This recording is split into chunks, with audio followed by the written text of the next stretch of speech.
Hello everybody!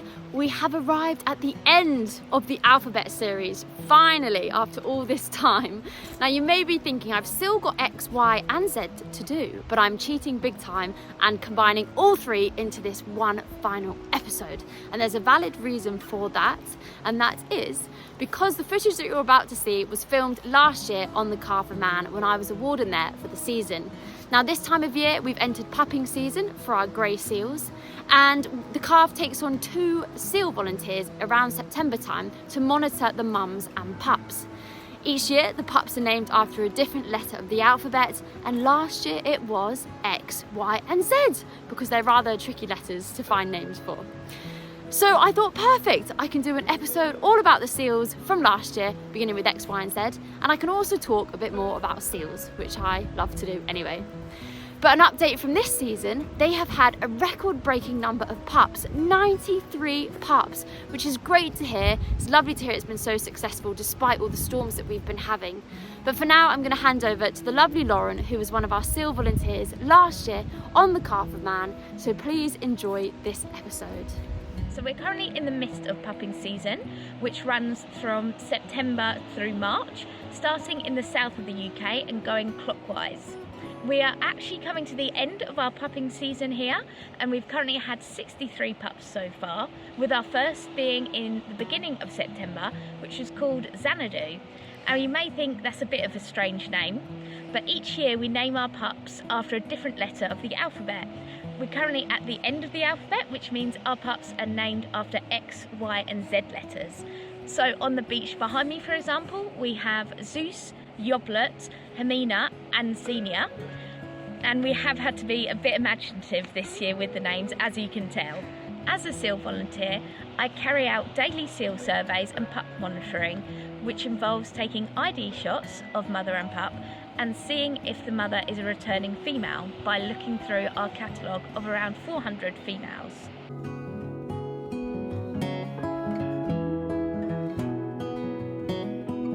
It is not uncommon to see our females return, as they have strong site fidelity, which means that they return to the same pupping site year after year.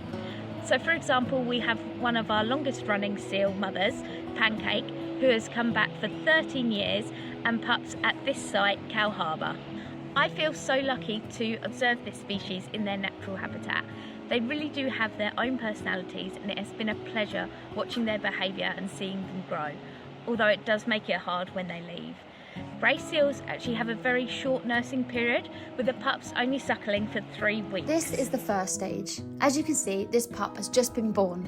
You can tell this because the umbilical cord is still attached. It is very thin and baggy looking with stained fur. It has a white coat called a lanugo coat, which ironically isn't very waterproof. Now at this stage they weigh in just over 10 kilograms and are heavily reliant on mum. In the 3-week nursing period, they must put on enough weight to survive for the next few weeks on land until they are ready to enter the sea and begin hunting for themselves. Mum goes out to hunt and returns for the pup to feed on her fat-rich milk.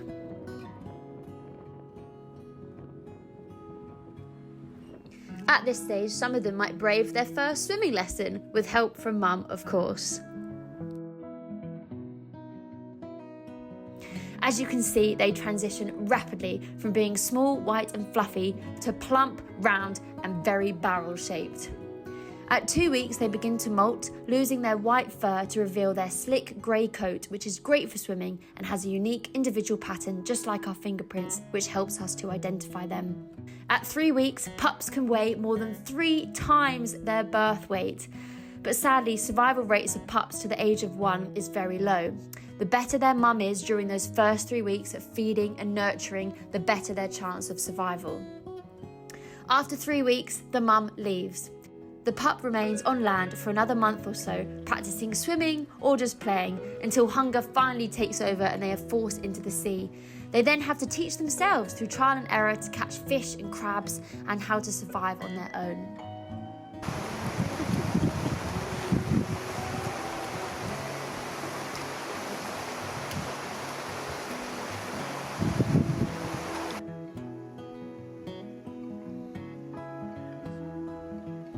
Not not long after the female has given birth, she is ready to mate again before leaving the breeding site.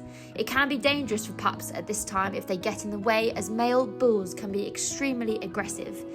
Each bay and beach has a beach master or male bull that monitors the shore for any competing males and for receptive females. Seals do face many threats in the wild. Although today is a lovely calm day, yesterday we had a raging storm.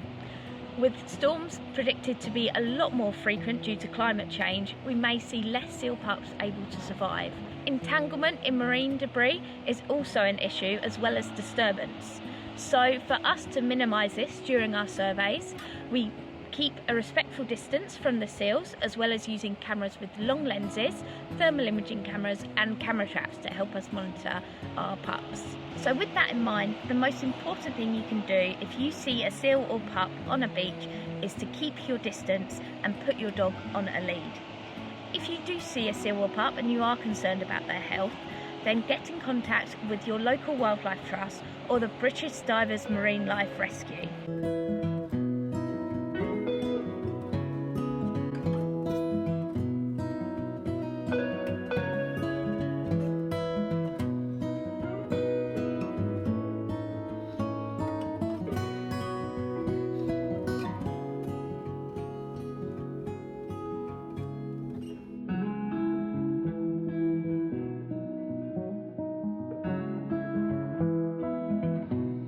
So there we are, the final episode of the Alphabet series. Thank you so much for following along if you've made it this far, and please do stay tuned. There will be plenty more nature content coming your way.